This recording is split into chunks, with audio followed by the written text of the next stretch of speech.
Student, मैं आपका Saqib sir. मैं आपको लेके आया हूँ अस्ताज की जो किताब है हमारी सोशल साइंस की 9th क्लास की, उसका चैप्टर 3 जो कि बहुत महत्वपूर्ण है, क्योंकि चारों किताबों में से 10-10 नंबर का पूछा जाएगा और इस किताब में से केवल एक ही चैप्टर पूछा जाएगा, निर्धनता एक चुनौती, जो कि 10 नंबर का है।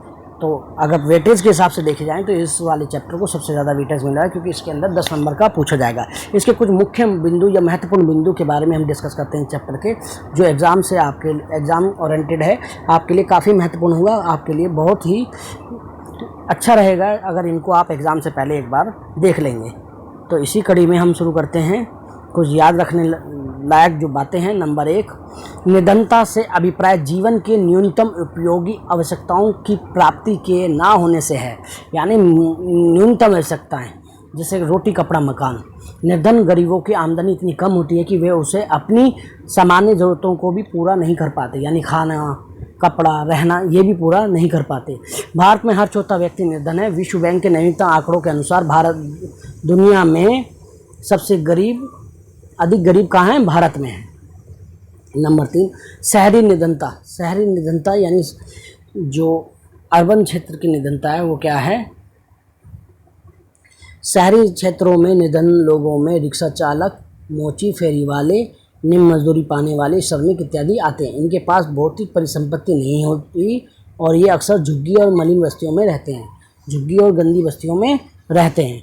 अब बात करते हैं हम ग्रामीण निर्धनता की। ग्रामीण निर्धनता क्षेत्रों में भूमिहीन किसान, खेतिहर मजदूर, लघु और सीमांत किसान आते हैं। ये आते हैं कहाँ? ग्रामीण क्षेत्र में, गरीबों में। इसके बाद हम आगे पॉइंट बढ़ते हैं। 5वां पॉइंट, सामाजिक वैज्ञानिक दृष्टि में निर्धनता। सामाजिक वैज्ञानिक दृष्टि में निर्धनता क्या है? नंबर 1, सामान्यतः निर्धनता का संबंध आय अथवा उपभोग के स्तर से है। आय और उपभोग के स्तर से है। सामान्यतः उपभोग का स्तर अलग अलग निर्धनता को निरक्षरता स्तर, कुपोषण के कारण,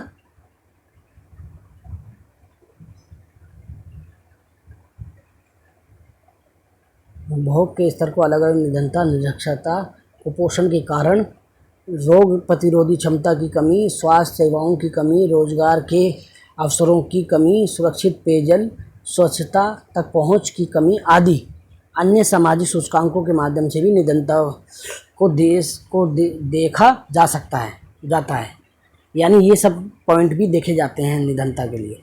निर्धनता रेखा, गरीबी रेखा, पॉवर्टी लाइन, जैसे आपने देखो बीपीएल कार्ड बना हो तो वो किन का बनाता है? वो गरीबी रेखा से नीचे रहने वाले लोगों का बनता है। आय अथवा उपभोग के न्यूनतम स्तर को निर्धनता रेखा कहा जाता है।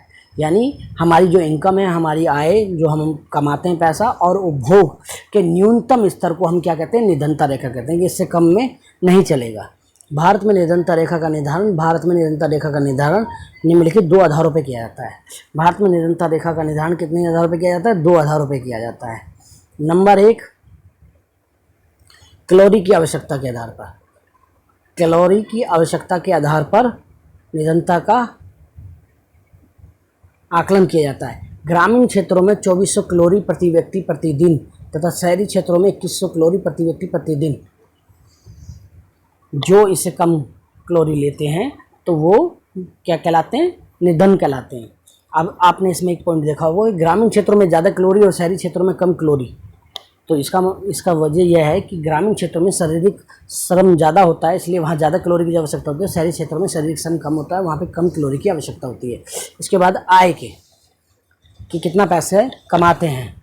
तो ग्रामीण क्षेत्रों में 816 रुपये प्रति व्यक्ति प्रति माह, 816 रुपये प्रति व्यक्ति प्रति माह जो कमाता है वह क्या कहते हैं? गरीब है। उतना या उससे कम कमाता है वो गरीब है। और शहरी क्षेत्रों में 1000 रुपये प्रति व्यक्ति प्रति माह जो कमाता है वो गरीब है। ये आंकड़े हैं 2011-12 के आंकड़ों के अनुसार।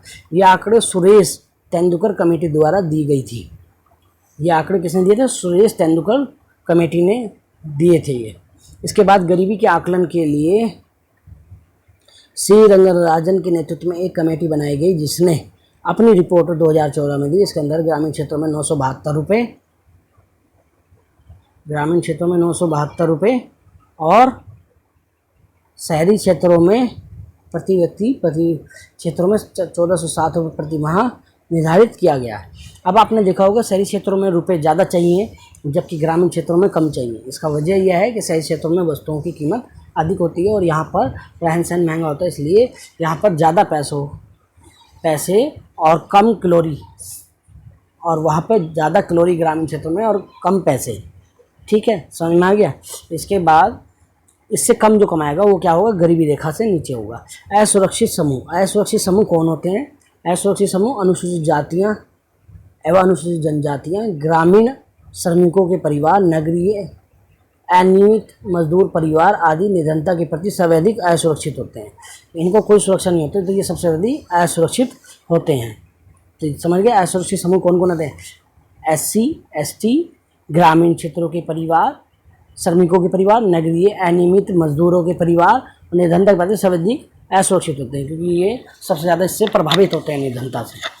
अंतर्राज्यीय असमानताएं, प्रत्येक राज्य में निर्धन लोगों का अनुपात एक समान नहीं है। बिहार और उड़ीसा में सर्वाधिक निर्धन राज्य हैं। बिहार और उड़ीसा सबसे ज़्यादा गरीब राज्य हैं। नंबर 10, वैश्विक निधनता का परिदृश्य। वैश्विक स्तर पर, पूरी दुनिया के स्तर पर हम निधनता का परिदृश्य देखें तो विश्व बैंक की परिभाषा के अनुसार प्रतिदिन $1 से कम पर जीवन निर्वाह करने वाला व्यक्ति क्या है? निर्धन है। ये अलग अलग देशों के साथ अलग अलग निर्धारित होते हैं। कहीं पर $2 से भी कम कमाने वाले को भी निर्धन माना जाता है। निधनता के कारण, ब्रिटिश औपनिवेशिक शासन के दौरान आर्थिक विकास का निम्न स्तर होना। हम अंग्रेजों के गुलाम रहे जिसकी वजह से हमारे देश का विकास नहीं हो पाया जितना होना चाहिए था। उच्च जनसंख्या वृद्धि दर, ये भी एक कारण है जिसके कारण निधनता में बढ़ोतरी होती जा रही है। नंबर 3, भूमि और अन्य संसाधनों का असमान वितरण।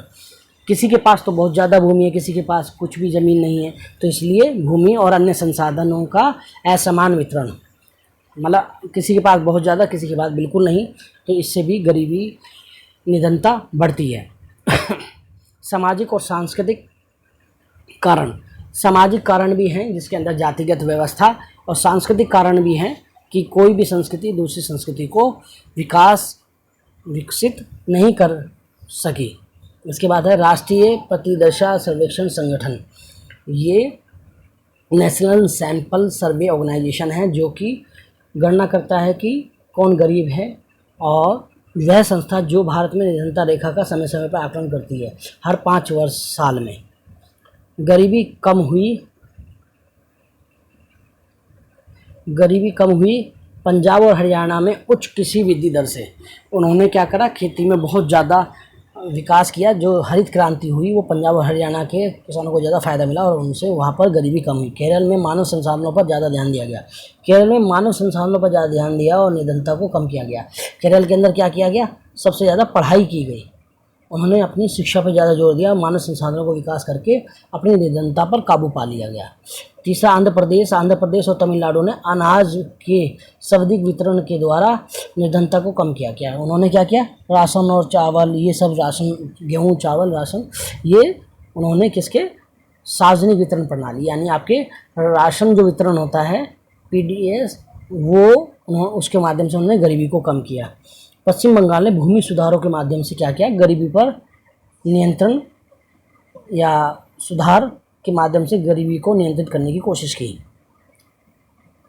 निधनता रोधी उपाय 2 रणनीतियां हैं। नंबर 1, आर्थिक समृद्धि को प्रोत्साहन करना, यानी लोगों के विकास पर ध्यान करना, और लक्षित निधनता निरोधी कार्यक्रम। लक्षित यानी एक तय कर लें कि ये कार्यक्रम चलाएं जिससे कि गरीबी पर काबू पाया जा सके।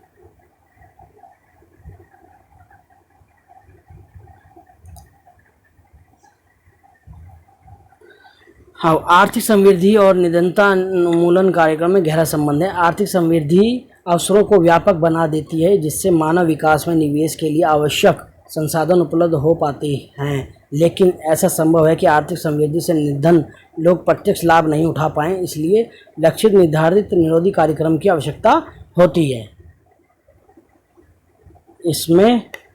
इसलिए इनमें दोनों रणनीतियों को पूरक माना जाता है। यानी अगर आप ये कर रहे हैं आर्थिक समृद्धि, तो उसके लिए लक्षित निर्धारित कार्यक्रम भी होने चाहिए, जिसके निम्नलिखित हैं। महात्मा गांधी राष्ट्रीय ग्रामीण रोजगार गारंटी अधिनियम। ये आपने देखा होगा, ग्रामीण क्षेत्र में कम से कम गरीब परिवारों को 100 दिन का रोजगार देना की ये योजना है जिसको महात्मा गांधी राष्ट्रीय ग्रामीण रोजगार गारंटी योजना कहा गया। अगर उसको काम नहीं मिलता है तो उसको उतने दिन का 100 दिनों की मजदूरी उसको मिलेगी। ये राज्य सरकार की जिम्मेदारी होती है। प्रधानमंत्री रोजगार योजना, प्रधानमंत्री रोजगार योजना ये भी सेंट्रल गवर्नमेंट की तरफ से चलाई गई एक योजना है। इसके बाद है स्वर्ण जयंती ग्राम स्वरोजगार योजना, जो ग्राम स्तर पर अपना कोई रोजगार खोलना चाहता है उसको ऋण वगैरह उपलब्ध कराने की सरकार प्रबंध करती है। प्रधानमंत्री ग्रामोदय योजना ये भी एक आपका समृद्धि क्या है, निर्धारित लक्षित निर्धनता निरोधी कार्यक्रम है। इसके बाद अंत्योदय अन्न योजना, ये एक अंत्योदय अन्न योजना है। इन नीतियों से माना जाता है कि रोजगार पर काम, गरीबी पर काम किया जा रहा है।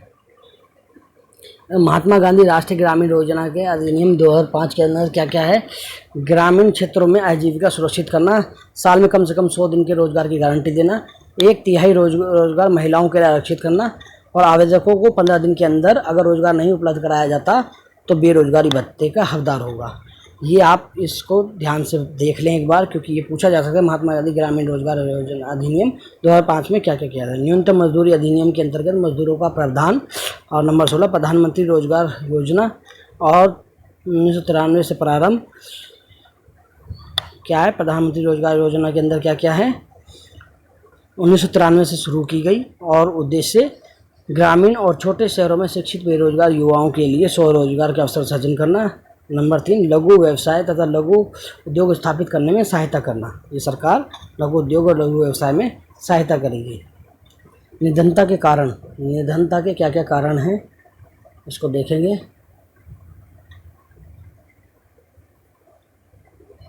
सामाजिक और सांस्कृतिक कारण, सामाजिक जातिगत हमारे यहाँ पर जो भेदभाव है ये भी एक कारण है, और सांस्कृतिक कारण है कि एक संस्कृति दूसरी संस्कृति, यानी आदिवासी जो हैं, आदिवासी जो मेन संस्कृति उन्हें वो अपनी संस्कृति के कारण भी पिछड़े हुए हैं। इसके बाद भूमि और अन्य संसाधनों का असमान वितरण और जनसंख्या का उच्च वृद्धि दर और ब्रिटिश औपनिवेशिक नीतियों के कारण भी भारत गरीब रहा, गरीबी का ये हाल रहा भारत में।